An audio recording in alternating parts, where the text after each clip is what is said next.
Eu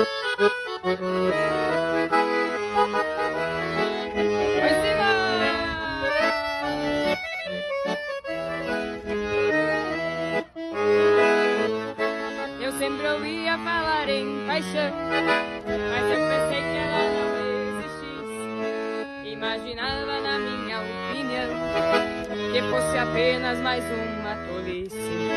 Pensei que fosse uma brincadeira, falei até que pagava pra ver. Me convenci que a paixão existia naquele dia, e você. Agora eu sei que a paixão existe na realidade, porque na verdade hoje eu sou um homem muito apaixonado.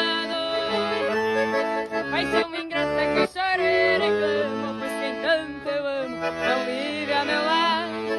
Paixão ingrata que eu choro e reclamo, pois quem tanto eu amo não vive